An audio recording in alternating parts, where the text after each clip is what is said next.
Hello friends, welcome back to our channel think talks by యువ. మీరు కనుక నా ఛానల్ని మొదటిసారి చూస్తున్నట్లయితే ఖచ్చితంగా సబ్స్క్రైబ్ చేసుకోండి ఫ్రెండ్స్. అలాగే మీ బంధుమిత్రులందరికీ నా వీడియోస్ని మరియు నా ఛానల్ని షేర్ చేయండి. ఇక వీడియోలోకి వెళ్ళిపోదాం. ఫ్రెండ్స్, నిజంగా భారతదేశ చరిత్రలో మరియు జమ్మూ కాశ్మీర్ చరిత్రలో ఏప్రిల్ 22, 2025న అతిపెద్ద తీవ్రవాద దాడి జరిగింది ఫ్రెండ్స్.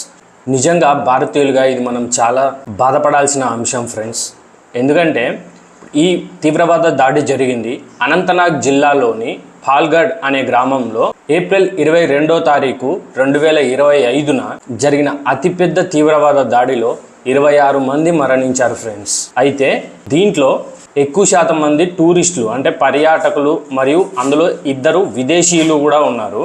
ఈ దాడిలో 2 లోకల్ వ్యక్తులు కూడా అంటే ఆ ప్రాంతంలో ఉన్నటువంటి 2 లోకల్ వ్యక్తులు కూడా మరణించారు. దాంట్లో ఒక నౌకా దళాధికారి మరియు ఒక ఇంటెలిజెన్స్ బ్యూరో అధికారి కూడా అందులో ఉన్నారు. సో దీంట్లో అనేక మంది గాయపడ్డారు ఫ్రెండ్స్. పహ్లాం అనే ఆసుపత్రిలో చికిత్స పొందుతున్నారు. మొత్తానికైతే ఈ దాడి అనేది చాలా ప్లానెడ్గా జరిగింది ఫ్రెండ్స్. ఈ బైసరన్ అనే వ్యాలీలో అంటే ఇది ఒక మంచి దాన్ని మినీ స్విట్జర్లాండ్ కూడా అంటారు అనమాట. మంచి పచ్చిక బయళ్ళతోటి మంచిగా ఆహ్లాదకరంగా ఉంటుంది అక్కడ వాతావరణము. సో ఇక్కడికి కింది నుంచి పైకి వెళ్ళాలంటే ఈ వ్యాలీలోకి వెళ్ళాలంటే ఓన్లీ కేవలం గుర్రపు స్వారీ మీద లేదా కాలినడకన మాత్రమే వెళ్ళాల్సి వస్తుంది. దీని మీదకి బస్సులు కానీ కార్లు కానీ ఇట్లాంటి పెద్ద వెహికల్స్ అనేటివి వెళ్ళలేవు అనమాట. ఎందుకంటే అది హైట్లో ఉంటుంది అనమాట. ఈ తీవ్రవాద దాడులు అనేటివి అంటే ఈ దాడి చేసినటువంటి ఈ తీవ్రవాదులు అనేవాళ్ళు సడన్గా అడవులలో నుంచి వచ్చేసి ఈ టూరిస్టులు అంటే ఈ పర్యాటకుల మీద సడన్గా వాళ్ళ మీద ఆటోమేటిక్ రైఫిళ్లతోటి దాడులు చేశారు. ఇక్కడ గమనించాల్సిన విషయం ఏంటంటే అక్కడ కొంతమంది ఆర్మీ యూనిఫామ్లో ఉన్నట్టు చెప్పారనమాట. అక్కడ స్థానికులు వాళ్ళు ఆర్మీ యూనిఫామ్లో ఉన్నారని చెప్పారు. అయితే వీళ్ళు ఖచ్చితంగా పాకిస్తాన్కి సంబంధించిన ఆర్మీ వాళ్ళే అని చెప్పేసి అక్కడ ఉన్న స్థానికులు అనే వాళ్ళు చెప్తున్నారనమాట. అయితే వారు దాడి చేసిన తీరు ఎలా ఉందంటే వారి దగ్గర నుంచి ఈ పర్యాటకులు ఎవరైతే ఉన్నారో వారి దగ్గర నుంచి వారి ఐడి కార్డులు అనేటివి చూసి ముస్లింలు అయితే వారిని వదిలిపెట్టేసి హిందువులైతే వారిని చంపేశారనమాట.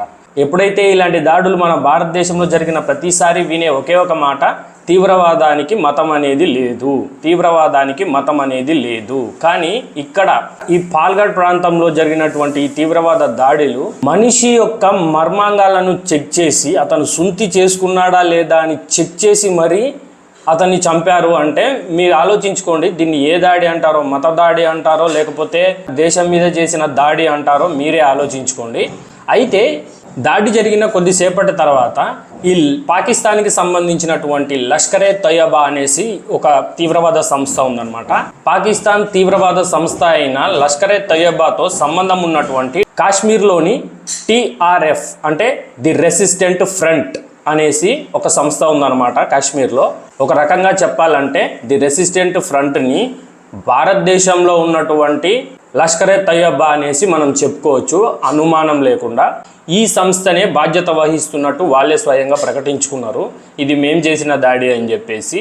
అయితే ఈ దాడి తర్వాత మన ప్రధానమంత్రి మోడీ గారు అంటే ఆయన సౌదీ అరేబియాకి పర్యటించడానికి వెళ్ళున్నాడు అనమాట. అక్కడ దౌత్య సంబంధాల కోసం పర్యటించడానికి వెళ్ళున్నాడు. సో ఆయన కూడా ఈ వార్త వినగానే వెంటనే తొందరగా ముగించేసుకొని అక్కడ ఆయన హుటాహుటిని ఆయన బయలుదేరి ఇండియాకు వచ్చేసాడు. అయితే తర్వాత వచ్చేసి అమిత్ షా గారు వెంటనే శ్రీనగర్ వెళ్ళిపోయి అక్కడ భద్రతా సమీక్షణ అనే దాన్ని నిర్వహించాడు అనమాట శ్రీనగర్లోటి. జమ్మూ కాశ్మీర్కి సీఎం ముఖ్యమంత్రి అయినటువంటి ఒమర్ అబ్దుల్లా అయితే దీన్ని ఖండించాడు అనమాట. ఇది భారతదేశ చరిత్రలోనే 2019 తర్వాత జరిగినటువంటి అతిపెద్ద తీవ్రవాదిగా ఆయన పరిగణించి దీన్ని ఈ దాడులను ఖండించాడు అనమాట. వీళ్ళు ఖండిస్తూనే ఉంటారు, మనం ఏం చేయలేం దానికి. సో ఆయన ఇది మానవత్వానికి వ్యతిరేకం అని చెప్పేసి ఒక మంచి ఫ్యాన్సీ డైలాగులు వదిలేడు అనమాట. చూసుకుంటే అంతర్జాతీయ పరంగా కూడా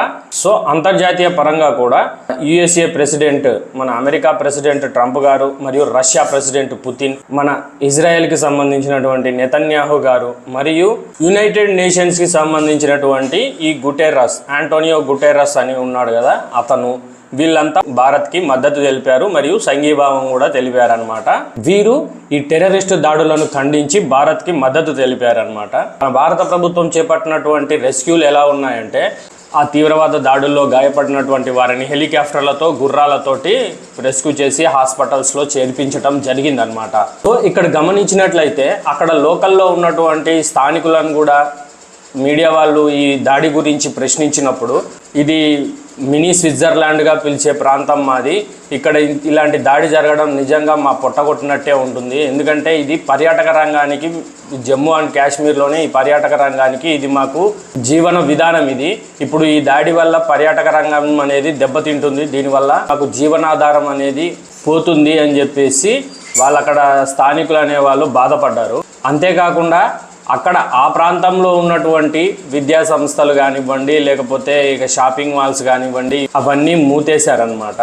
అయితే దీనికి ఈ దాడులకు సంబంధించినటువంటి మన భారతదేశంలో ఉన్నటువంటి అనేక ముస్లిం పార్టీ నాయకులు కానివ్వండి, లేకపోతే కొంతమంది ఉన్నారు కదా నాయకులు, వీళ్ళంతా సేమ్ అదే చెప్తున్నారనమాట. ఏంటంటే తీవ్రవాదానికి మతం లేదు అని చెప్పేసి సేమ్ ఒక 70 ఏళ్ళ నుంచి 60 ఏళ్ళ నుంచి మనం వినే మాటే మళ్ళీ మళ్ళీ చెప్తున్నారు. తీవ్రవాదానికి మతం లేదు, తీవ్రవాదానికి మతం లేదు అనేసే చెప్తున్నారు.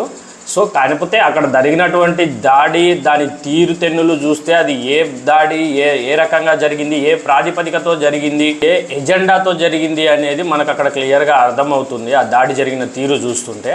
నేను ఇక్కడ ఇంకో విషయం ఏంటంటే భారతదేశంలో ఉన్న సెక్యులర్ ముస్లింలు ఈ దాడిని ఖండించి దీని గురించి ర్యాలీ చేస్తారా చేయరా?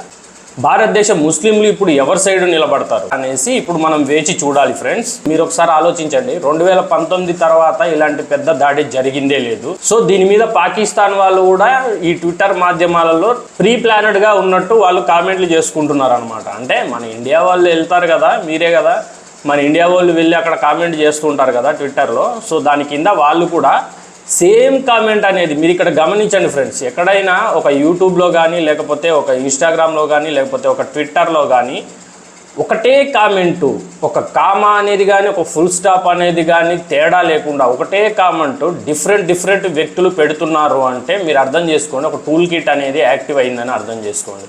సో ఇలానే పాకిస్తాన్కి సంబంధించినటువంటి ఈ డిఫరెంట్ వ్యక్తుల అకౌంట్లలో నుంచి కూడా సేమ్ మెసేజ్ అనేసి ఏమనంటే మేము కూడా రెడీగా ఉన్నాము భారత్కి సమాధానం చెప్పడానికి అని చెప్పేసి ఇదే సేమ్ మెసేజ్ అనేసి డిఫరెంట్ పీపుల్, డిఫరెంట్ పాకిస్తాన్ పౌరుల నుంచి ట్వీట్లు రావడం జరుగుతుందన్నమాట.